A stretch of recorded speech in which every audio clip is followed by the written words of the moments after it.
Go. Hello, everyone, and welcome back to the greatest disaster on the internet. It's the Four Heads Podcast. I'm Goldenboy, Reinforce, Sideshow, and Bren. We're here to talk about things that you kind of, sort of, maybe care about. And Bren is a happy Sith Lord. Yes. You look. Come to the dark side. Why are you wearing that? Yeah. What? Why are you wearing your hood up like that? I waited many years. For what? So you're excited for Star Wars, then? Is what you're telling No. me. Okay, so I'm not a big fan of Star Wars. I'm not a big fan of the Star Wars franchise anymore. The last Not even film the old ruined it movies. for me. The old movies, the first ones were really good. But then the prequels were poo. And then the newer ones were, they were entertaining. You turn your brain off and watch them. They're pretty fun. But I always forget how bad the prequels were until I go and watch clips of them. And they are just dreadful. The first movie, or like the first chapter episode 1 or whatever. I watched 30 minutes and I was like, how did I watch this poop when I was 5 years old? I'll do a spin. Wow. That's a good trick. Unreal. Because it was made for you. It was made for us as children. It was made for children. I remember watching them and thinking they were great because Jar Jar Binks said funny. But why? He was a funny guy. It's kind of weird, though, that they made them for children when the fan base wasn't children, and then they had all grown up. They probably knew the fan base was going to watch them anyway. That's typically how it works. Yeah, they knew the fan base was going to watch them. You got to latch into children when they're young, and now you got this whole new generation. I see people our age all the time tweeting about the new Star Wars films, how great they are. They just need to expand their minds. Maybe take a bit of DMT. Yes, Joe Rogan. Thank you. I didn't mind episode 2. I thought episode 2 was okay. Of all the, I didn't like them. But Attack of the Clones. Yeah, I didn't mind it because I liked the scene when all the Jedi showed up. Like, it was like the first time we actually got to see the Clone War, and that whole thing. It was something he talked about in episode 4, and then we actually get to see the genesis of the Clone War and like how it all started. So I actually didn't really mind that, and it was a sick scene when like Mace Windu shows up and he's like just ready to just mess up some fools, and then CGI all the other lightsabers terrible, though, as well. Yes, it was, but I still like the fact that I saw all those lightsabers and it looked cool. I remember going to school. Lightsaber is the best. I remember going to school, actually, and I was never allowed to watch stuff when I was a kid. I don't really know why, but my parents thought that, like, I don't know, if I was exposed to things, that it would melt my brain or something. Corrupt your mind. Yeah, maybe corrupt me. So I wasn't allowed to watch, like, I never watched Lord of the Rings or, like, Star Wars or stuff like that. But I would always pretend to my friends that I had seen them. And so the problem with that is, I know, but like you don't want to be the weird guy that's never seen any of the cool movies, right? So my friends would be asking me like questions about Star Wars, and I'd be engaged in like proper discussions with them about Star Wars. But so I would have to play them off against each other to find out info to then use with other friends about Star Wars. And I remember very, very strongly this kid called Harry telling me. They said something like, "Oh, have you seen this part?" And I was like, "Nah, like maybe I haven't seen that one, but I've seen all the rest." Trying to play it cool. And they were like, "Oh, don't bother watching number 4. It was made in like 1970. All of the graphics are awful." And so that stuck with me all through my childhood. Of like, "Oh, number 4 must be the worst." All of the graphics were awful. No, it's like fourth, like one of the best. One. Yeah, it's like it's one of the most iconic ones. It was the first one they ever made. The scene when they're on that like snow planet or whatever, and like that's number 5 or 6, isn't it? Is that 5? Empire. That's Empire. Is that 5 really? No. So what is it? Number 4 is A New Hope. Number 4 is A New Hope. Oh, that's when they start with the spaceship at the start and Vader. Many consider Empire to be the best Star Wars movie. Yeah, I think number 5 is the best. Empire. Yeah.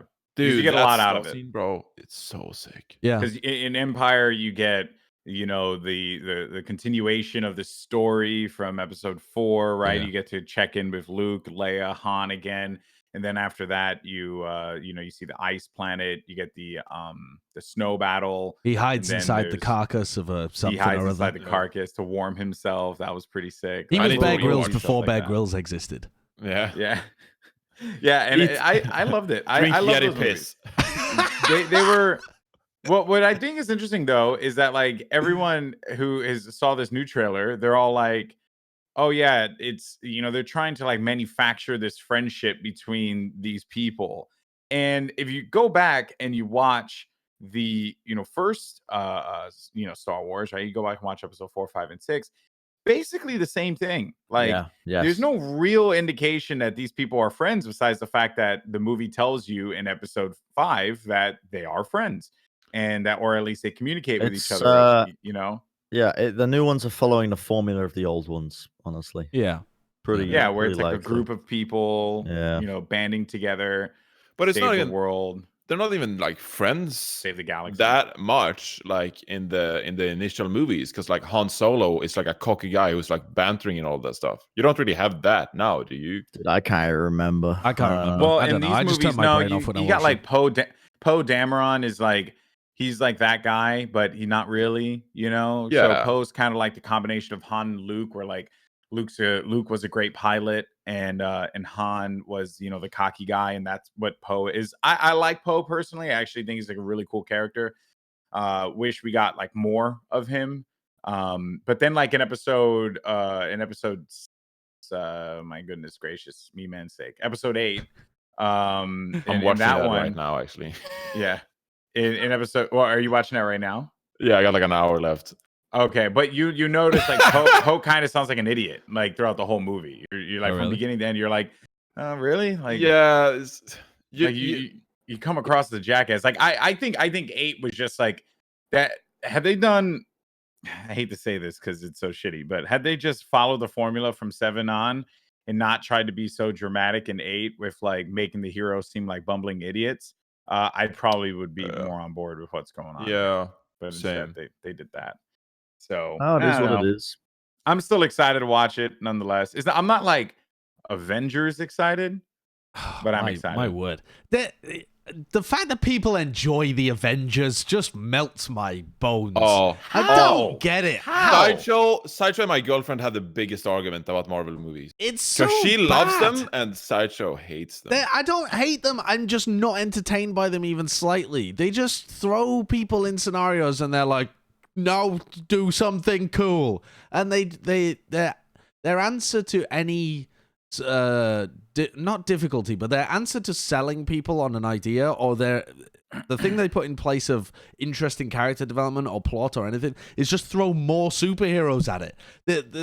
They've just added more and more superheroes together and together and together until you get what was the final one where they just had like 1 billion superheroes, all together. 200. But did you see Infinity War though? Did you see Infinity War? I saw Infinity War. I thought it was. Did you not think that the character development for Thanos was actually pretty good? Like that was a Thanos movie. No, I thought they killed Thanos with that last. Thanos. As in, like, he was such a good character, and then they ruined him. Why did they ruin him?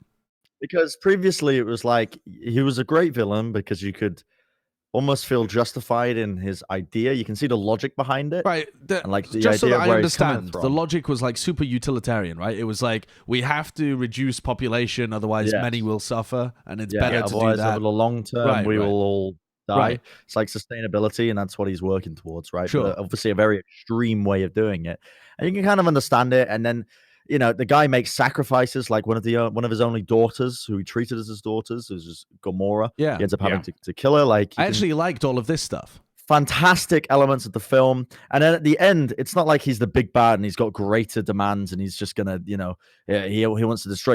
At the end, he just retires to a farm. And he's just happy to live out the rest of his life. He accomplished his mission. He accomplished his mission. That was and then they just retcon all of it with some time bullshit, going back, and then Thanos' character gets ruined because at the end he's like, "You have thwarted me. I will kill you all now," and then goes to snap and kill everyone. Like, no, that's not what he would do.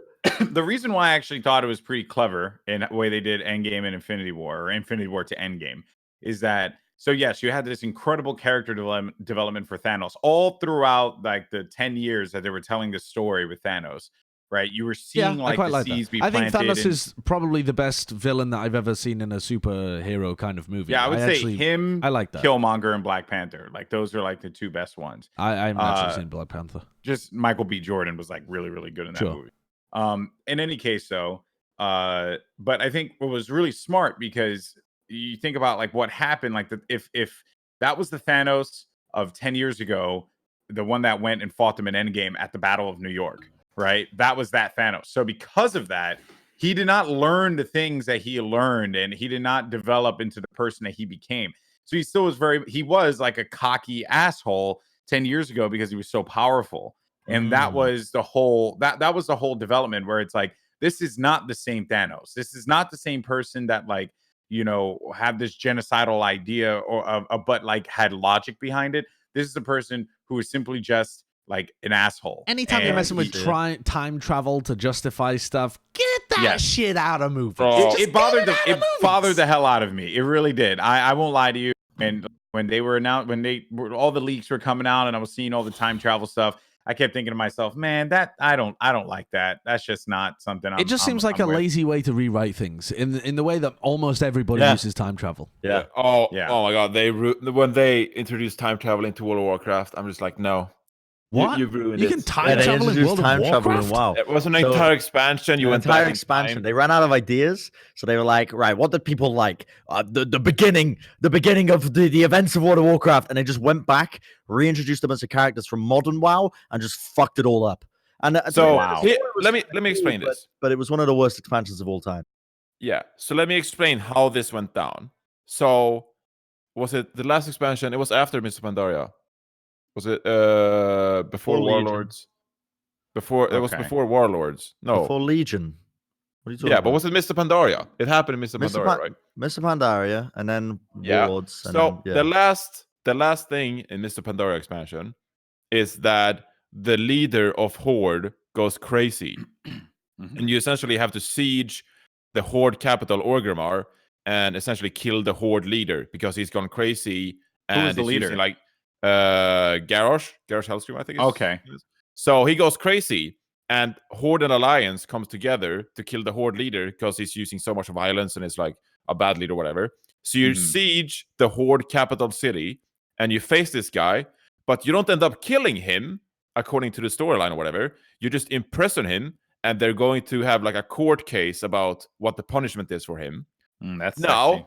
Between the expansions, after the last raid of Mr. Pandaria, he escapes prison before the court case happens and goes down. And you're like, what the fuck? We just took down the final raid boss of the expansion, and he escapes from prison. He's like the El Chapo of WoW. Yeah. And so the first guy the Horde leader contacts is a dragon that can go back in time. And so the Horde leader, he uses the dragon that can go back in time to go back to before the initial Horde orcs were poisoned, and then he makes them his own, and you go back to Outland before it was corrupted, and then so the way you work between the two expansions is that you jump between the time travel island with portals. So you go back and forth in time all the time to enter the domain. Because they ran out of ideas. I'm playing an MMO, not Titanfall 2. Yeah, they ran out of ideas. So here's how it works. So I actually have no idea how the development cycle of World of Warcraft works. But from what I've gathered is they have two separate teams that alternate the development of these expansions, and one team develops one while the expansion's going on. So that way they can pump it out every 2 years. Yeah. Every 2 years, this 2 year cycle.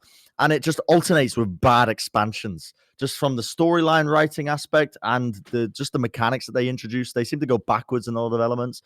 Mr. Pandaria, really good expansion. Warlords of Draenor, what Johnny's just talking about, regarded as one of the worst expansions of all time. Yeah. Then they go out and release Legion, lauded as the return of World of Warcraft, one of the best expansions they released in so long. Really good expansion, like one or two gripes with it, but pretty good. And then they release fucking what is it even called? Battle for Azeroth. Kill the game. Yeah, just like Battle for Azeroth was the time travel one. No. That was Battle for Azeroth. That was just like a just kill the game. Just a dumb one. Awful. Dude. It was just really bad. Yeah, I remember when they announced it at BlizzCon, though, man, people were hyped. Of course, because you get every time they get hyped, but they don't realize the development cycle yet. They haven't realized. They haven't. They don't look. They're not as five-head as Brennan. They're not as five-head as me. The next one I'll play because I know it's going to be designed by the team. You played the previous one. You played vanilla. No. But here's the difference maker. For Mr. Pandaria and Legion, I played the entire way through. Right. For Warlords of Draenor and for Battle for Azeroth, I played the first month and quit. Yeah. So interesting. I just want to point out here, World of Warcraft, I actually thought would have died down by now, but instead, it's still doing well. I tried to play last night on stream, WoW Classic. And there was a queue to get into the server still. Wow. Really? There was still a queue to get into my server. How long? Half an hour queue. Half-hour queue. Half an hour queue, bro. That's not even that much. Like Arlena is like 2-3 hour queue. No. Yeah. That like is prime time. Yeah. Crazy. Yeah, I tried to log in at 7:30 yesterday to just play some on stream to wind down at the end. Half an hour queue. So I was like, well, I'm not playing this. Yeah. Well, I'm looking, and it seems like Asmongold is still the most popular guy. On he still gets 50K viewers. 50K right insane. now, actually. That is nuts. It's nuts, yeah. He's the entirety of this World of Warcraft directory. Kind of like the way at a point in time where Ninja was the entirety of the Fortnite directory. Yeah. It's kind of the same concept. Well, speaking of Ninja, we might as well move on to this big news. Yeah. That dropped today. Can you believe it, kids? Shroud has left Twitch and is now on Mixer. He's mixing it up. Shroud is gone. And his first stream is going to be in about 4 hours, I think, from this from when we're recording. Comes out. Yeah. I'm just going to flat out say it. Happy for the guy. I know him personally. Happy for the guy. Good move for him, obviously, financially. But a bad move for Mixer, in my opinion. Oh, why is that? Why? So at first, when the Ninja stuff came in, I was like, okay, cool. Maybe we could start to see like a trickle down effect where like Ninja's viewers will then try, like maybe they'll support Ninja and then in turn they'll try and support Mixer. Okay, but I haven't really seen that. A lot of the same guys that I watched that were at the top of Mixer before were sitting around 200, 300 viewers. They're still very much in the same exact position. No growth, at least from what I've seen. I watch Mixer quite a bit. And I have a few friends that stream on there, and I've always been, a fan of those guys. I think they're, the Mixer people are decent people. But from what I've seen, it's still very much the same thing. There is no real difference. Like the top streams are still the top streams, right? Smite's still pulling in 4,000 or 5,000 viewers. Paladin's still pulling in 2.5, 3,000 viewers. That's just. I don't know. I'm just not really sold on it. Surely if you chuck enough people at it, though, it will succeed. Yeah, I think the point is, right, like Twitch got so big because the platform is so big, and if you keep throwing bodies into Mixer, it will eventually get to a size where people are going to be paying attention to it. But how much money, right? Like how much money is Microsoft willing to essentially dump into I don't know. Because I personally do not see how this could work out, right? Like I get it, right? Like I'm all about it, and I think it's a smart idea from Mixer because this is content acquisition process, right? Like JP had posted on Twitter, he was like, I'm really, really curious as to what the ROI is of this whole thing, of what Mixer's trying to accomplish here. Like what is their rate of investment, right? All right, I believe that's what it is. Return of investment. Return of investment. Sorry. I'm on like 4 hours of sleep. So yeah, what is their return on all this? And I had said, I was like, I think it's just a perception play, right? Like it's just like, it's like what WCW did back in the day against WWE. Now let me take you down memory lane here, and I'll give this to you for free. Okay. So what happened was that WCW is making a play in the pro wrestling space, right? They had guys like Ric Flair, Arn Anderson. They had some big names in the South, right? But they didn't have the heavy hitters. The heavy hitters were still with the WWF. Guys like Hulk Hogan, Macho Man Randy Savage, the up and coming Bret Hart. Like these guys are still tearing it. No, not yet. We were not there yet. This is the golden era, as it's called. This is the golden era of wrestling, not the attitude era. Anyway, so all this is happening with WCW starting to make some moves, and then they go live with WCW Nitro. First episode is Sting, one of their homegrown talents, versus Ric Flair in the main event. And then out of nowhere, who shows up? It's Lex Luger. Lex Luger was a massive star in the WWF. A little bit of a manufactured situation, but he was still a massive star that they managed to pull from WWF to WCW. Then they start making more moves. More guys start going over because they're hearing that WCW is chucking out the money. Then Hulk Hogan comes over. Once that happens, Hulk Hogan comes over. Then Hall and Nash, what was Diesel and Razor Ramon, they start coming over because the money, like Ted Turner, and they were just throwing cash at these wrestlers, right? Giving them crazy paydays. Meanwhile, WWF was just building their homegrown talent. That's where guys like Shawn Michaels, Bret Hart, and then little by little, Stone Cold Steve Austin, The Rock, Triple H, Mankind, et cetera, started to follow suit, right? And then we all know how that all like ended. WWE won, WCW essentially ran out of money, and it was a clown fiesta, and that was that. That's my fear for Mixer, is that they're going to do this thing where they're just going to try and poach as many big names as possible from Twitch and hope that it brings in viewers. And you know what? It's going to bring in viewers to Mixer for that channel. But I don't know if it's going to bring in viewers for the rest of the platform. Yeah, I think my 2 cents. They're also just hoping, though, that the platform itself gains more relevance. Like, people just hear about it, right? Because what you can drive viewership to certain channels, but you can also just drive viewership to the site of people just browsing. Like, if I'm trying to see what's happening, say I really want to watch a Modern Warfare stream tonight, I would load up Twitch because that's where I know people stream. But the more that people hear about people streaming on Mixer, the more that people might be inclined to turn on Mixer instead of turn on Twitch. I suppose that's also a side effect of doing that kind of stuff. I mean, this is what happened way back in the day with OWN TV and Twitch TV as well.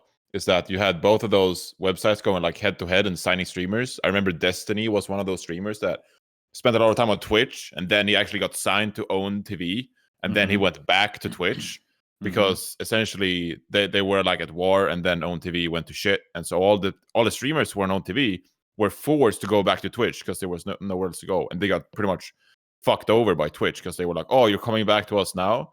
Like, no, okay, we're going. I know that's not. I could say, like, from working there, that's like, I don't think that they like screwed them over. I think it was just more or less like the audience recognized that they did because they wanted the bag. And once people get like that kind of inclination, that's like, which is really shitty, I think, because at the end of the day, right, we're just trying to put food on the table, make some money, and do our best. But viewers, what? Well, I don't know if I agree. I think part of it could have been they dipped in viewership because Destiny was one of the most popular streamers back in the day. Like, say what you want about him, but he was one of the first full-time streamers who actually went hard, got the equipment, and put him on a good stream. Right. But then when he made the switch over to OWN TV, obviously it dropped a lot of his fan base, like viewership, because they didn't want to watch on OWN TV. And then when he went back, he dropped his viewership on OWN TV. And so, like, he had to make a switch 2 times, which obviously hurts his fan base. And by that point, when he came back to Twitch, a lot of these streamers had actually established themselves and their brand. And as a result, he was not one of the main guys anymore. Like, he was just one in the mix. So, yeah, I think that hurt him a lot. But yeah, that's what I think, that the streamer, like the way that culture works, right, and the viewers and the fans and whatnot, it's I just find it to be very interesting because I think that, you know, a lot of it is tied to like the game that they play. And at the time, you know, Fortnite was the king of all 2018, most of 2019, still is a very, very strong game. But now you're starting to see like other games just begin to gain that traction. You know, World of Warcraft, right? Getting the resurgence with the classic expansion. Grand Theft Auto 5 still remaining at the top. Despite it being an old game, it's still at the top because of the mod community and the RPing, you know. PUBG, Apex Legends, Destiny 2, these games still do very, very well. And I think Twitch just has done a good job of, say what you will about them, but they've spread that love amongst their top streamers. And I think that Shroud was one of the people that greatly benefited from it. But now that he's going over to Mixer, I mean, I'm curious. I'm curious to see if it like works out. Okay, sorry to change the conversation slightly, but when a game company is going to realize the benefit of building in a mod support for their games, because so far of all the games I've seen with good mod support that allow modding to a degree, Grand Theft Auto is actually quite locked down, so that's a bad example. But Grand Theft Auto, though, a resurgence because of the role-playing mod and all the streamers moving towards it. Skyrim has remained in the top 10 of Steam since it was released as a single-player RPG. because of the longevity and the replayability and the mods that they release into it. Like it just injects new life constantly into it. And like you're just seeing like this return on investment. How many times have they resold Skyrim now? I think you could probably buy it on your phone. Like it's crazy. Yeah, I think you can. But you just don't see many other games. You can play it on a Tamagotchi. They release it on everything. Yeah, but you don't see many game companies really including mod support. Like, well, I think there's always the fear of mods, man. Workshop? You know? Yeah, workshop modes, exactly. Yeah. There's always that fear, though, right? They don't want to do mods because, like, you could like break their game. Yeah, break that fucking game. And other people can make games based off your base game, and then people start to buy your game to do that shit. Unless they can port it out, like the way that the games used to work in the past when there was huge modding potential. You could mod a game and then just realize how to build it yourself, and then just have a lot of success with the mod. I mean, it's similar to Dota 2, right? With that's what AutoChess. Dota 2 does. Dota 2 and opened Dota it up. 2 lost AutoChess. They lost the AutoChess battle to Riot. Yes, phenomenally to Teamfight Tactics, I would say. Bro, I think they're pleased with their game. Have you seen the update they've just dropped? No, actually. They've literally about 30 minutes ago dropped an update to it. The game's still in dev. Like Valve don't give a fuck. They're just doing their own game. But that's Valve. Valve never give a fuck. But if they were, true, if they actually cared about what do you mean by the war? Well, like, do you mean like in terms of the viewership, the player base? Both are getting blasted by Teamfight Tactics. I mean, they're getting blasted in those aspects. Yeah. But I think it's a better game. All right, well, it doesn't matter whether you think it's a better game or not. At the end of the day, they're not making as much money off of it as if they had locked it down. And but in that case, it's kind of different, right? Because they would never have come up with the idea themselves anyway. The idea came from the mod. But if they had locked it in and made it their IP, then they would have benefited from it. But how's the AutoChess guy doing? The guy that originally made the first one? I have no idea, actually. I imagine that one's super popular in China. Yeah, it is. It's the most popular auto battler in China, I think, because it's available on mobile. It's native to China. They got to deal with the Epic Game Store. They got a couple of tournaments that are being ran, from what I've seen. Right. It's not bad. I mean, it's definitely not as polished as Underlords or Teamfight Tactics, but no. It's getting there. Well, Teamfight Tactics is just like that was the first thing that caught my attention immediately when I checked out that game, was that the level of polish was just absurd. It was just like 10 times better than Underlords. And then Underlords obviously got better, which, I'm happy about. Okay, so I added a link to the change logs at the bottom of the doc. And you can just see how much they've added in this update. It is massive. All right, let me look.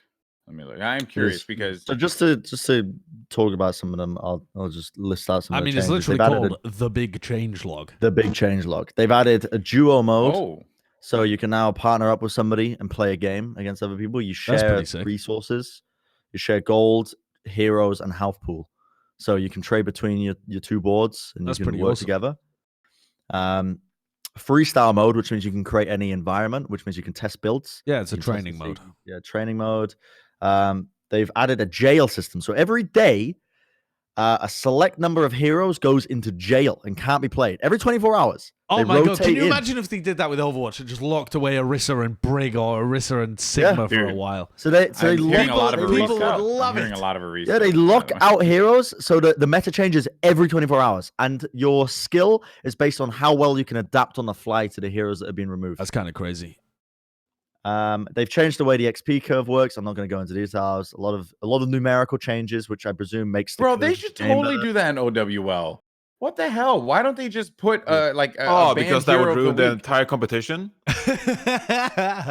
No, man. Screw that. Give you some variety. There's no integrity. You pro player Jonathan Larson.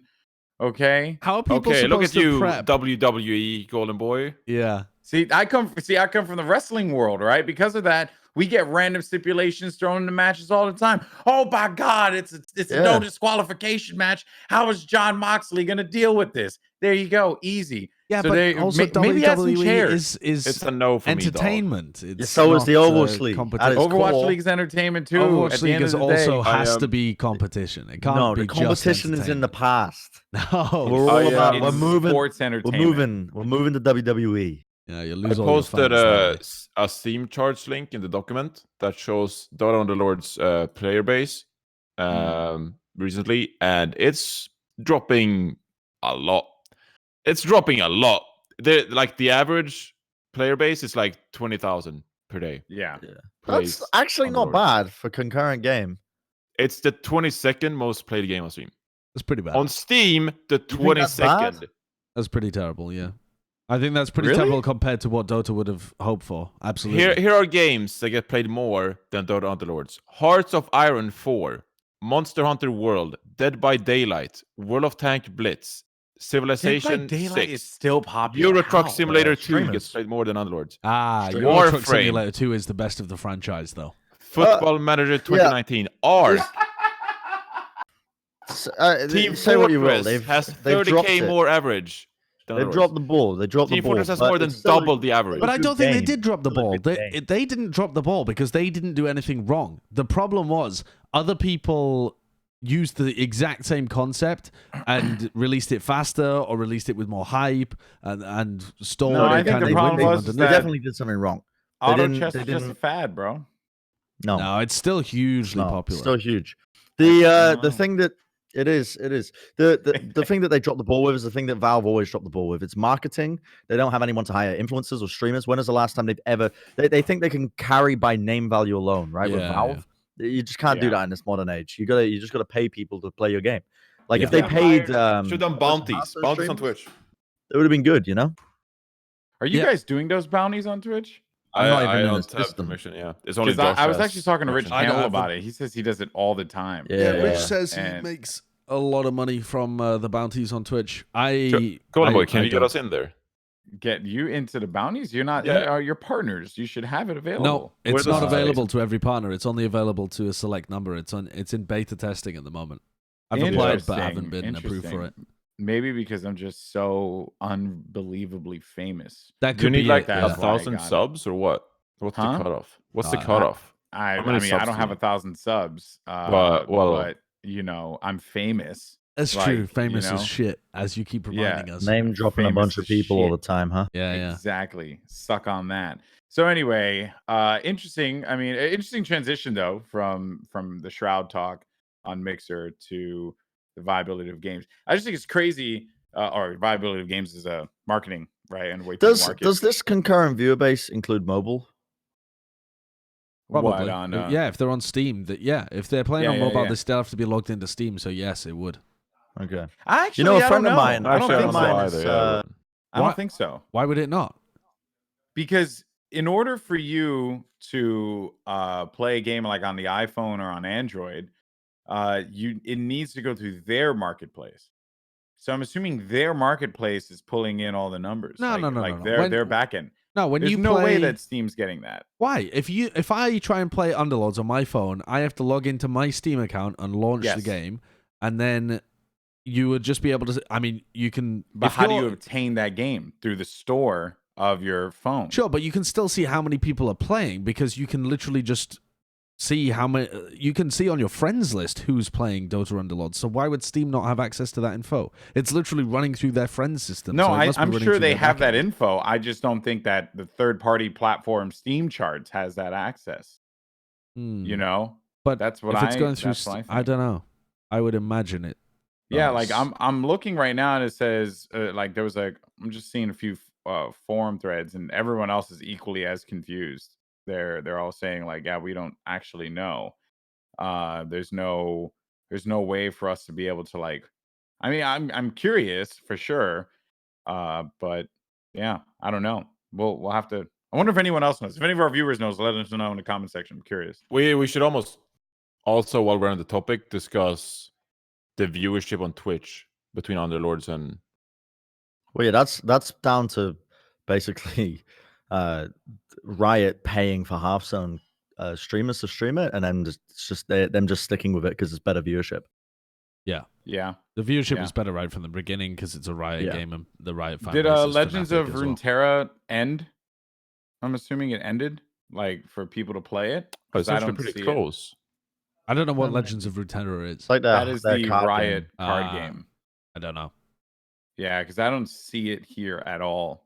So TFT has 13K, Underlord has 9K. So it's actually pretty close. Dota Underlords is the 17th most popular app in China for games. What's the number one? I I really want to know. I'll find out for you right now. Just continue talking. Yeah. I'm always curious about what is popular like in China or in like a lot of the other Asian countries, because it always is just a play on like our taste versus their taste, right? Like we enjoy a very particular type of game, whereas in Asia, like they play like a lot of these more I don't know what the right word is for them, but they're definitely gotcha games. Like they play a bunch of those. It's like the most popular complicated game, if that makes sense. So like there's like a shooter game called Modern Ops as number 1. And then Brain Out, which is like a brain testing game. This is like included in every game, anything that could be considered a game. The Destiny app is considered a game. That's number 11. But Dota Underlords is like it's up there, and it's like competing with 8-Ball Pool and Fun Race 3D and Sudoku. That's what I'm saying. Like I don't think those numbers on Steam charts reflect what we're seeing on mobile. Huh. That's very strange to me though, because why would they not have access to that and info? The AutoChess app is below Dota Underlords in China. Really? Well, Dota is really popular in China. The AutoChess, the base one, the one that was made by the original creators, is 34 compared to 17 with Underlords. I wonder where Teamfight Tactics will land. Yeah, probably number 1, I'd imagine. Honestly. Yeah, it's like League is super popular in China and everywhere else. They can have streamers playing it. Like, but I wonder if it not having the name League of Legends, or if they change the name in China to call it like League of Legends Teamfight Tactics or something like that. Because that's what I would do. I mean, you gotta have something. Have you seen they're releasing League of Legends for mobile? Are they really? Oh yeah, that's right. They are releasing it for mobile. I didn't know that. So that's probably gonna just bang. By default, I imagine. There's just so much happening right now, especially with those games. And then, of course, we got COD coming out today, and we got COD Mobile that's still like killing it. Like I'm not bragging or anything, but I'm an elite rank. I want to talk about Outer Worlds is coming out today as well. That's right. Outer Worlds is coming out too. Yeah. So tell us about the game, Bren. What is Outer Worlds? It's made by the same devs who made Fallout New Vegas, and if you've played that. I think Fallout New Vegas is one of the best modern RPGs that's been made within the last like 10 years, I'd say. Yeah, I thought it was very good. Just in terms of the story, like the gameplay, not ideal, but the story and how like side quests are like meaningful and you can do whatever you want. You pretty much have free reign from the second you boot up the game, but there's this overarching story. Like the main story, not fantastic, but the side quests and side stories and DLC, they're very good. Miles above in terms of writing over any other game, really. And Outer Worlds is like made with the exact same team. And I feel like I want the game to succeed because I still haven't forgotten when Obsidian was basically licensed and they were going to get a pay bonus if they reached a Metacritic score of 85 and they were like 1 point or 2 points off and they didn't get it. Wow. Like that was written in the contract. It was like a huge bonus they were going to get and they didn't get it because the game didn't reach it. Yeah. So they've always been done dirty. And I've always wanted them to see them do get that moment. Yeah. Yeah. So I feel like this game is probably the opportunity. I like the game because I'm actually I don't really like Fallout's post-apocalyptic style. Really? Right. I'm not really like all about it. No, I like what they do, right? I think the theme and everything that they do with it is really awesome and it looks great. But I really like the kind of spaghetti western space theme of the Outer Worlds. That I like because I love like my favorite anime is Cowboy Bebop. Yeah, it's very Cowboy Bebop-esque, exactly. Right? Cowboy Bebop, Outlaw Star, right? Like I love those animes, and I've always just wanted something that resonated with me like that. That was just like the Western of space because it's always like just such a great concept to kind of to kind of like build upon. So that to me is what makes me excited for Outer Worlds and why I'm going to be buying it because of that. Because I know that we're going to get that kind of theme. I imagine it's going to be buggy as shit. Like it's made using the Bethesda's engine, like what they're used to working with. And I imagine it's going to run like shit. Bethesda games are normally like that, right? Yeah, But then after a few cycles and patches and stuff, they tend to be pretty good. Okay. Yeah. Well, GameSpot just put out their review for it. That's how come I even knew it was coming out, because I saw it on my Instagram feed right before my flight. They gave it a 9.0. And they said it was great. Is that good though? Like I feel like I don't even look at. He didn't highlight any glitches, is what I'm saying. Like, he didn't talk about any glitches. He said I don't trust game reviewers ever. I don't trust game reviewers. They don't have time to play the entire game. They don't even have time to play a fraction of the game before they post these reviews. Wait. Interestingly enough, I'm glad you mentioned that, because in this review, and I don't know if this is a new thing, but I actually said the guy's name who's reviewing it and how many hours he spent on the game. And he spent 35 hours on the game. Okay, is that enough? Wow. That's a reasonable 35 amount. hours in a game that just came out? That's pretty not bad. That's pretty good. Yeah. That's more than I expected. My biggest issue with games journalists is that they fucking blow at playing games. Like, for someone whose job it is to play video games, you think they'd have better motor control skills than a toddler, but they just don't. You watch some of the videos that they play, and they run into walls, and they can't shoot and move at the same time. Like, they lack the basic video game abilities. They can write, and they probably get into that video game journalism as like a way to get into writing, which they enjoy, but the video game aspect is probably something that they just picked up as a casual hobby, and they're just garbage. They I just don't like them. I actually one of my fondest memories was the Halo 5 launch. No, we did a media day in San Francisco when I was working at Twitch, and I got invited to go play the game early and stuff like that, and I was playing against a bunch of journalists. And I'm like a decent Halo player, but I'm not like great, like, like a pro or anything. Oh my God, I felt like a god. I felt like I was able to do anything I wanted to do. I was able to freaking push players one shot, no problem. I was just pistoling them across map, hitting them with the sauce of the AR. It was great. I loved it, and I felt like it made me feel good about myself. Yeah, I enjoy watching.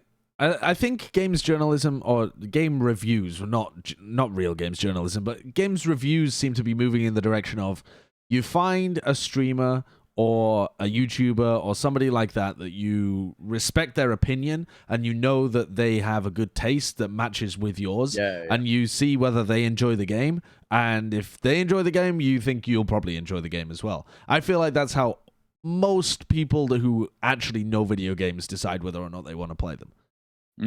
Yeah. I'm curious about how that whole thing has evolved, because game reviews, like that was law, right? Like that was like what we. You'd buy a magazine and you'd read through it, and they'd have a bunch of like tips and stuff. You got a demo and, CD, cheat codes, little demo CD with the games on. Yeah, Johnny, I know you didn't get this in your fishing village, but we used to get these things called CD-ROMs, right? And they would contain... we burned our own. You burned them? So you're a bunch of thieves out there. We couldn't afford our own games. So we burned our own. Like put a chip into the PlayStation. Classic Sweden. That's why CS and Dota is so popular with Swedes. Well, so they were just like free mods. Well, what I missed the most, back in the days, was that when I played World of Warcraft, my dad bought a giant 100-page journal about World of Warcraft that had tooltips about every dungeon, notes, armor, weapons. It had the entire Bible of World of Warcraft. And I used to read that thing for months. I love that. I know what you mean. I miss that. Like, I remember I used to do that shit for Pokemon games, because they give you all the juice. Yeah. Tell you all the details. You buy this manual, and the game store, or the game, whatever there was, I can't remember what the store was called in the UK, but the game shop employee was on commission, so he'd try and sell you all of these little shit and bits and pieces. Wasn't it just called Game? Kid. It was just called Game, Game. Yeah. I actually know that because they were associated with GameStop in the US. Right. But yeah, they try and sell you all the little things. I remember I got sold when I was buying Diamond and Pearl. I got sold the manual. I got sold the official case for my DS. The charger. You're just triggering a memory in my brain, dude. I went to one of those game stores to buy Assassin's Creed, first game I'd ever bought on the PC.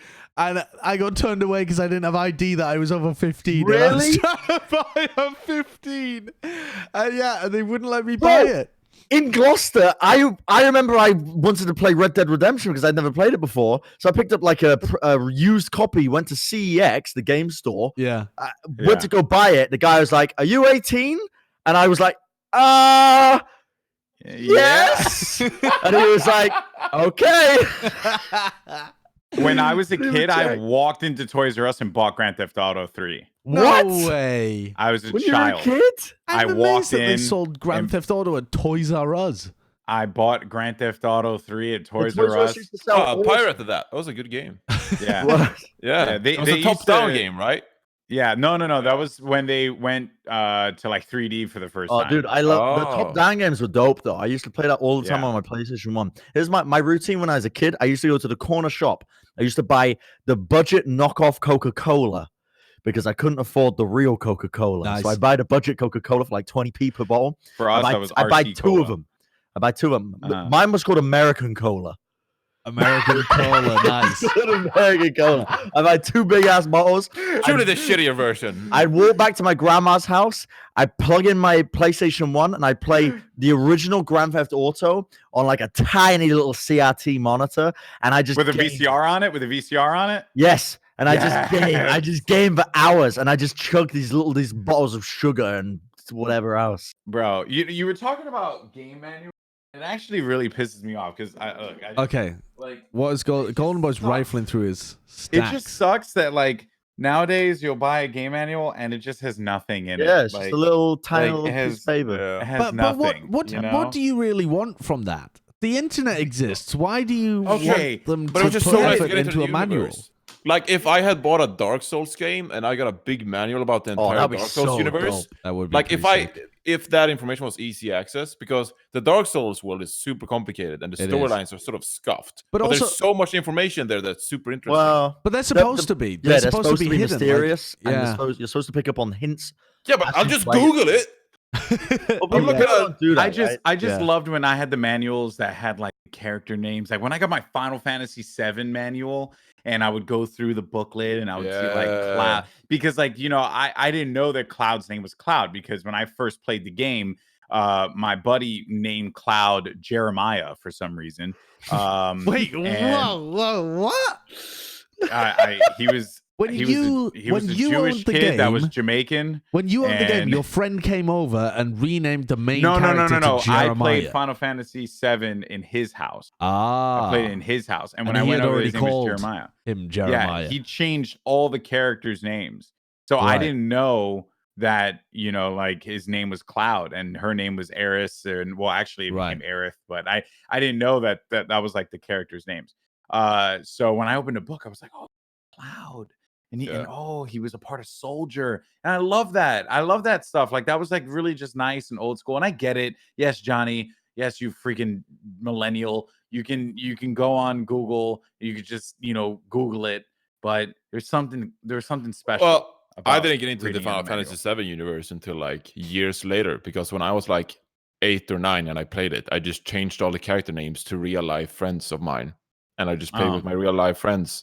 So like, obviously, Ares, I just changed it to the girl I had a crush on. I changed, I just changed the name, So, like, years later, I found out that the names were Cloud and Ares. But that's how you get into the story, right? That's how you get into the universe. Wait a second, Johnny. You were playing with your friends, but you were myself. It's a single player game, right? But you didn't invite your friends over, and they were never playing on your console. I just think it's pretty bold to overtly name the girl protagonist, the person that you had a crush on at your school. Like, what if somebody else comes over?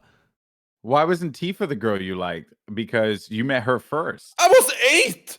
I said, what do you want me to say here? It's like, didn't you use common sense and logic when you were 8 years old and you named video game characters? You determined that Aerith was the love interest and not Tifa. You determined Aerith was the love interest. No, but Tifa is more like a sister, right? That's how the personalities are established. And I noticed that because of how humans have developed over the many centuries of the world. Yeah, so obviously I recognize as a small child. Whoa, 7-head shit, bro. You're going down the Bren Homo sapien path. You're ready to talk about the history of humans. I didn't have to develop my brain to, as an 8-year-old, understand that Tifa was more of a family kind of member of the team rather than the actual girl I was trying to reach out and stumble upon in the open world as I fell down a church on a bed of flowers, and this random, beautiful, attractive girl walks into the church and says, "Hi, are you okay?" Obviously, that's the turning point. My question mark was more like, I'm surprised that you overtly named her the person that you had a crush on in case somebody else happened to be going by it. Like, what happened if one of your friends comes over and they're like, hey, can I play on your, can I take a look at your Final Fantasy save file? Obviously, I just say, like, it's the first name I thought of. Like, it's whatever, no big deal. It's, I'm trying to think of a Swedish woman's name. It's, Hildred. Brigitte. Yes. Why have you named this person Brigitte? Oh, she looks so much like Brigitte from our school. And Johnny just flushes bright red and has to deny the fact that he's got an 8-year-old crush on Brigitte. I can't see you having a poker face at the age of 8, Johnny. I can't see you having a poker face. I can't see you having a poker face now, let alone at the age of 8. Oh, well, I dominate you in poker. That's so true. I don't know what you have no... What do you mean you dominate me in poker? You have no space to talk about. Bro, nobody knows what I do in poker. You don't even know yourself what you do in poker. Exactly. So how the fuck are you guys going to know? My poker face is elite. You ain't going to know shit. You just go in all the time. Yo, play me tonight. I'll play you anytime. I will rob you any time of the day. Are we setting up a little thing tonight? Wow. Yeah, if you want to go tonight, if you want to go tomorrow night, tomorrow night. I'm busy tonight. I have plans. Why not 2 nights in a row? Because I have plans. I'm literally quite busy. Yeah, why not tonight and tomorry? So I can just do it every night. Because you won't have any money left for tomorrow. I have money, Johnny. Don't you worry. Dude, I'm gonna be reading up. My voice, I can hear it echoing, reverberating. Yeah, because you haven't applied a compressor to your mic, so you scream and it's distorted, and you're getting your viewers to stop listening to the podcast because you set up a Pega that you only buy a compressor in OBS, and you don't set it on Discord. I don't know how to set it on Discord. Discord. No one is listening to the podcast anymore because I don't know how to set it on Discord. I don't know how to set it on Discord. They can't listen anymore. It's over. I don't know how to set it on Discord. Done. My God. Alex, do you know what happened last time Bren played poker? No, please tell me. It was a $100 buy-in game, and he lost $400. And it's been off 2 hours. 2 hours. Yeah, and he was the first one out. It wasn't like he bought in and outlasted people, and then eventually made a profit. He just literally do it to yourself. You literally do it to yourself. I love to take risks. Yeah. At some point, if you take risks constantly and they never pay off, you're not taking risks. You're just deliberately self-harming. You're just done. Love it. Yeah. At that point, listen, we go again. I'm telling you, every action I'm gonna think about for 3 minutes. That's gonna be a very boring game. I'm gonna slow it down. I'm gonna think. What do I want to do here? Why did they bet? What do they have? We might actually have to do this tonight. Josh, I think we might have to have an intervention with Bren. Yeah, I think we might. I actually don't want you as a friend, Bren. I don't want you to lose. Play me. We can play with toy money. We can play more. You're scared. That's why you're making up. Johnny's making up fake plans. He's making up fake plans. He doesn't have anything on tonight. We can just play with toy money, and we get you up to speed, and then we can play with real money when you're good at what you're doing. Wow. We could definitely do like a teaching Bren poker kind of night. Yeah. That's great content. I'm not sure Bren's brain would be able to handle it. I'll teach myself. He plays with Twitch chat, and we're all teach myself. Interestingly, I think that knowing kind of the fundamentals of poker gives you a great base to make decisions about risk, because people, just humans in general, are so bad at processing probability and things happening. We're really terrible at having an intuitive understanding of likelihoods, because I think it's probably because you only ever see what actually happens. You never see what could have happened or how close you were to a different reality occurring. You just experience whatever happens as it happens. Or maybe just Bren is just a Pepega. I think that's actually just what it is. I do want to give some promo love to Casters and Castles. Yeah, that's right. Make sure you guys, if you made it this far, probably should have done this at the beginning of the podcast. But if you made it this far, go check out Casters and Castles. We'll make sure to include a link. This isn't some sponsor who's sponsoring us to do. You know how you listen to podcasts and they slam a sponsor when you least expect it? That's true. I always get baited, and I'm skipping ahead out of spite. This isn't that. This is a show that me, Josh, and a bunch of other people are running where we play D&D. It's supposed to be every Tuesday. It's probably not going to be every Tuesday. It will be every Tuesday. But it will be. There will be content every Tuesday. Twitch.tv/Castles and Castles. There's a YouTube channel as well. Yep. Run a bunch of stuff on it. We did the first episode of our new campaign recently. I think it went reasonably well. Yep. It looks really great. professional. It looks super professional compared to the last one we did in our apartment. I tell you what, I lost sleep. I lost sleep the night we did it. Really? Yeah, because I dreamed of D&D and I dreamed of just improving it, and like I kept reliving various scenes, and I was like, oh fuck, I could have done this better. Like I could have been more entertaining here. Like I was dreaming of myself. I was so into it, and like I'm so into wanting this to succeed. I was just like riddled with anxiety and waking up at random moments of the night. That's really strange after you'd done it. Beating myself up over thinking like I could have done this better, right? Well, I actually just couldn't sleep because I was so excited to set my spells. I was going through researching a bunch of different spells. My character is dope. I love it. So you're level 1 then, or level 2 now? Then? No, we start at level 4. So we started at level 4 just so that we had like some cool stuff to work with, you know. So you didn't have to go through the development process of your character being kind of boring at the beginning. Yeah. It has a ton of potential. Is that like possible though? Is that okay to do? Yeah, you can do whatever the hell you want. Anything you want in D&D. Okay, interesting. You can start level 20 and just boss around. Yeah. We also we want to do a bunch of online stuff as well. So we're going to have some evenings where we just do things with online guests. Joe's going to organize some stuff, playing with like some of the contenders casters all around the world. Like, you know, Avril and Pixie who do Overwatch casting, but they live in New Zealand. So we're going to get them on for some games online. We'll get you as well, Alex, the next time you come over to LA. Okay, I was waiting for you guys to say something. And just board games. We should really just play like Sellers of Catan. What's that amazing story of someone that makes a bear with infinite charisma? Can we set up Goldenboy to play as a bear? There's a D&D, a classic D&D story. I mean, it just depends how much your dungeon master allows you, but there's a classic D&D story where a guy wants to play as a bear, maxes his charisma, and gets a magic amulet that allows him to speak English and just persuades everyone that he's not a bear. No, isn't it that he persuades people that they can understand him? He still is shouting in bear, but he's got so much charisma that they think they understand him. Dude, and they think he's speaking English. I thought the story is called Sir Bearington. Sir Bearington. It's actually a phenomenal story. It had me crying before I even understood what D&D was. It really had me dying. I'll read this out. It's like a classic green text, so you got to forgive anything that sounds overly weird, but make a bear character in D&D 3.5. DM laughs. Make a bear a rogue. Put every point I can into disguise. Prestige class as a spy to get more disguise. DM says, you can't speak English. Max out bluff. By growling and gesturing, I can fake speaking a language I don't speak.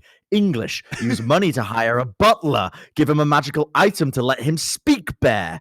Growl. An excellent suggestion, Mr. Bearington. We really should ask the group to investigate the Black Marsh.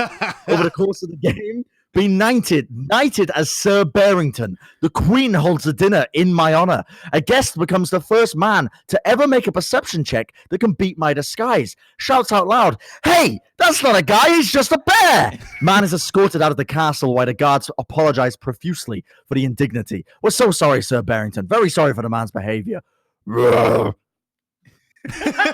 That's the story. It's honestly incredible. God, I think it's amazing. Like a great time. It really is. It always sounds like a good time. Oh man. Well, how long are we into this? We're an hour in. My face is getting flushed with the chemicals in this pre-workout, so I'd like to go work out. Okay. At some point, we have to stop talking about C4 on the show. Yeah, otherwise I never mentioned the brand name, but now that we're here, you showed it. When we were driving here, on the way here, we actually saw like a van or a truck or something that had the C4 branding all over it. And Bren immediately, after just being in like, Bren normally just exists in like a semi-alive daze. Yeah. We were driving along and he just goes like, C4 van.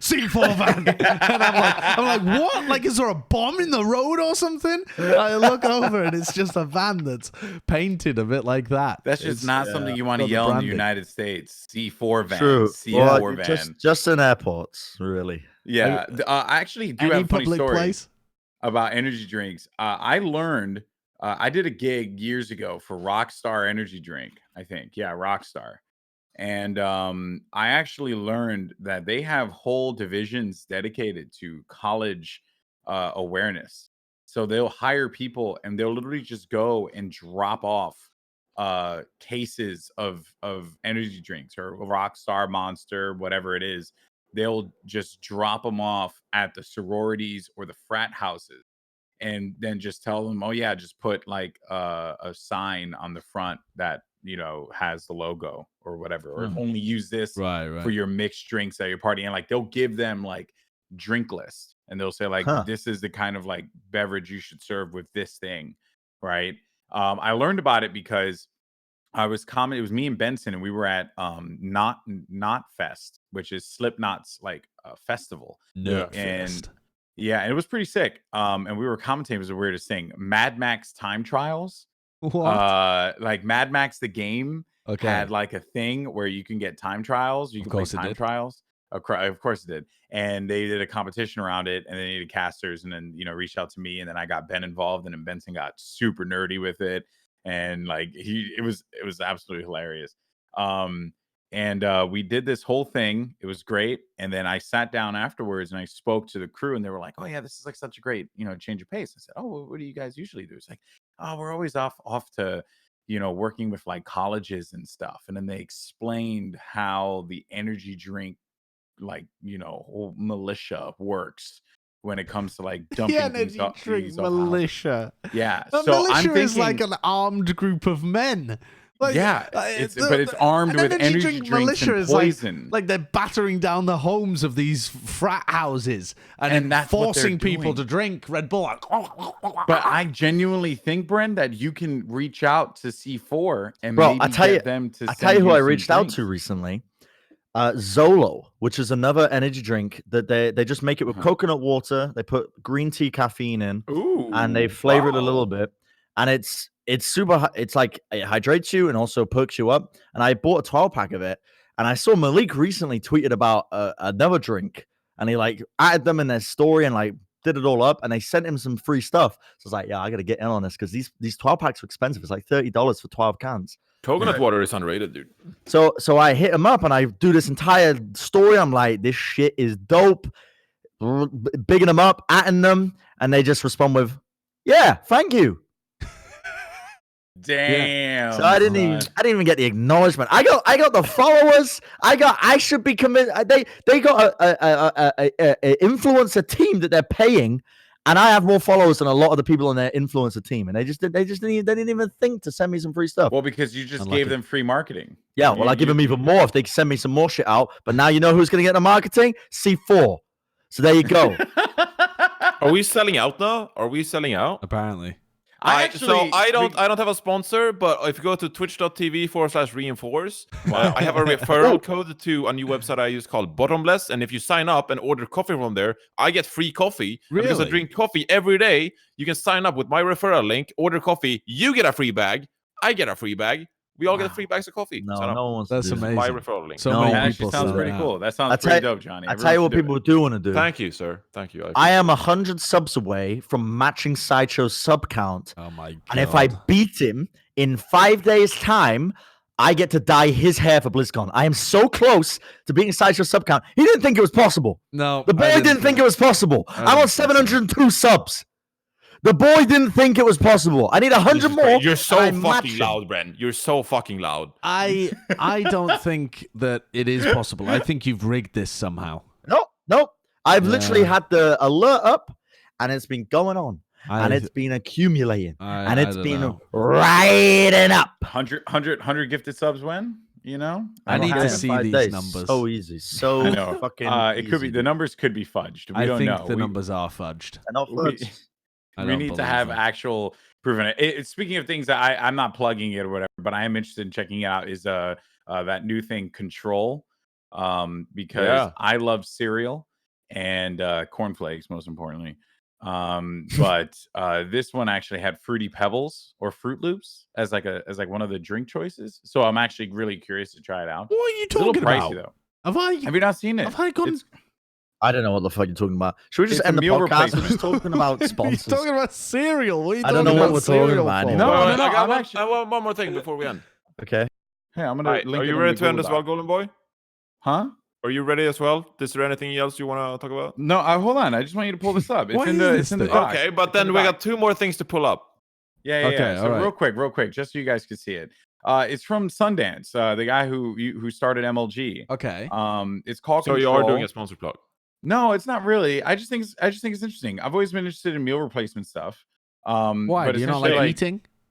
Yeah. And it's just they convenient. do like cinnamon toast, fruity flakes. They have cocoa crunch flavor. A little pricey, in my opinion, but it seems cool. So that's it. I'm actually curious to try it out. I'm actually curious about trying it out as well. And I got some control coming, and I'm really? I'm gonna try it on stream. I'm gonna try it on stream. Did you order it? Or they sent it to you? I don't know when it's officially #ad, but okay, never mind. I hate. We'll see about it. It's crazy. It's crazy how I'm so freaking famous. I'm very excited though, because I tried Soylent, and I tried Jimmy Joy, which is another meal replacement. Mm-hmm. Both were kind of meh, and so I'm looking forward to this one to see what it's like and how it tastes. Yeah, I think you got to have this with milk though. I don't think you could do it with water. I don't think it would be good with water. I think Soylent is better with water. Okay. Because interesting. It comes down to consistency and stuff as well. It's okay. All right, let me know. I'm curious. There we go. So everyone listen to Johnny. He's selling out though. I've tried meal replacement stuff and G Fuel. I got experience. We got a couple of reviews if you want to read those out just before we end. Oh, okay. Here's the thing I want to do. Oh, right. I linked this. Some good news. Okay. Omaha.com. They did an article celebrating the birthday of a dog, the 20th birthday. So some good news. What website have you sent me to here? It pops up Omaha.com. Allow ads or subscribe to support local journalism. Just pause your ad block. You inconsiderate piece of shit. Let these guys make some money from ads. Look, this dog, Sophie, a Shetland sheepdog, recently celebrated her 20th birthday. A dog lived for 20 years. It's now popped up some wheels from Jensen Tire and Auto. 20 years. Bugger off. I'm very happy. I'm very happy for Sophie. 20 years as a dog. Congratulations. Some good news to end the podcast. Yeah, right? Yeah, exactly. Okay, wait. Well, I struggled so much to pull this up. What is this? Oh, it's just dog. It's just some good news. It's just wholesome. Dog's 20th birthday.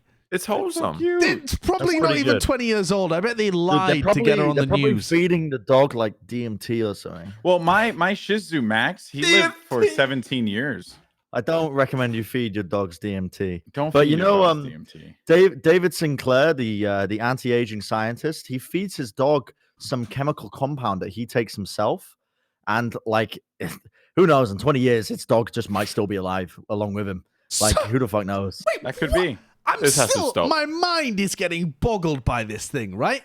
Because it took me long enough to open up this Omaha.com news thing, and then I was like, all right, well, I might as well read about this dog. It's got the title, Omaha Dog Celebrates, wait for it, 20th birthday. I scroll down, there's a caption, and the caption is longer than the article itself. The article itself is, Sophie Cobb celebrated her 20th birthday this month. What's so notable about that? You have to scroll past an advert to find out, oh, Sophie's a dog. And then you scroll down and it says, do you work in software? Yes, no, or unsure. What? How can anyone be unsure whether or not they work in software? And then the rest of it, there's no article. Yeah, there is an article. No, there isn't. You want me to read it? Yeah, there is. There is an article. Yeah. Sophie Cobb celebrated her 20th birthday this month. What's so notable about that? Sophie's a dog. The Shetland sheepdog, also called a Sheltie, lives in Omaha with her humans, Aaron and Robin Cobbs.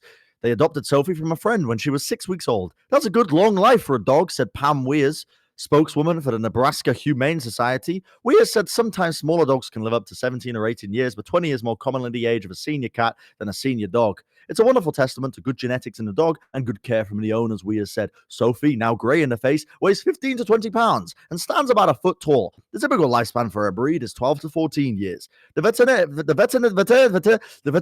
veterinarian's office that treats Sophie said its file listed her at 19 years old. The family said she celebrated her birthday October the 10th. Aww. Right, well, I can't see any of that. I couldn't see any of it. So, well, there you go. Support fantastic. Ads. And support ads, Josh. All right, stop being that guy. Seriously, what a terrible human being you are. We got a review. Happy. We got a review. This one is from Judo 2 Raw, and it's titled Good. And it says, "This is a pretty good podcast. I listen to every episode. Kind of reminds me of the Fight Companions that Joe Rogan does. It's 4 friends talking about random stuff. I would like to hear some conspiracy talk on the foreheads, though, like Eddie Bravo on Fight Companions. We're not would Joe be Rogan. Hilarious." So maybe we do some conspiracy stuff in the next episode. I hate conspiracy theories with Really? the absolute depths of my heart. Oh, we have to talk about it then. Now we have to talk about it. I absolutely hate them because there are so many terrible things that governments actually do and are doing right now. You don't need to be crazy with your conspiracy theories, right? Like you are actively taking attention away from awful. It doesn't have to be government. It could be gaming conspiracy theories. It could be why is it Half-Life 3's not out? Why haven't we gotten Half-Life 3 yet? What's the reason? Because they just chose not to. The guy who wrote it already came out. I'm not engaging with you here, Alex. I don't believe They already you. came out and they said, no, they're just not going to do it because they were working on Steam stuff instead. No, and they decided not to do it. It was too late. Let's get to the bottom. Let's get to the Wait, you're talking about Half-Life 3? Yeah. Yeah, I mean, that's crazy, right? They just didn't even want to make the game. Did you see the head writer recently released a story? Yeah, he released the story of Half-Life 3. Essentially the story of Half-Life 3 using kind of pseudonames. Ooh, we should read it on the next episode. Talk about it. It's very long. I like that. We should just end the episode. Jet I want to fuel go to the can't gym. melt steel Okay, beams. all right. And then we have one more review there is from Rune G, and it says, "Amazing show. This is a great podcast with amazing gaming insights, high quality banter, and a lot of laughs. There is also Bren." Okay, so that is going to do it for today. Thank you so much for joining us here. We got to make a Twitch channel for this. I think that's probably what we should do. Or I don't know. Yeah, Johnny had an idea a while back. We just Yeah, Johnny, get to work, please. Also, I got my own shit going. My Twitch channel is popping off. I'm doing all my own shit. All right, calm down now. T-shirts are coming as well, folks. Courtesy of Alt, I got the first samples as far as like visually. I didn't get them in the mail, but I got the first visual look at the samples. They look freaking sick. So I can't wait until that happens. It's gonna be a flash sale, so we'll talk about that soon. What happened to you, Josh? I look like a thumb. Okay, you do look like a thumb. It's actually sad how much you look like a thumb. Bren looks like a Sith Lord. Josh looks like a thumb, and Johnny is not in heaven anymore. He's now in hell. Okay, everyone. It's Jihani, by the way, with a silent H. All right, everyone. That's going to do it for us. This is a Forehead. Subscribe to us on YouTube and all the other different podcast platforms. We love you so much. We'll talk to you next time. Peace. Later. Bye. Bye-bye.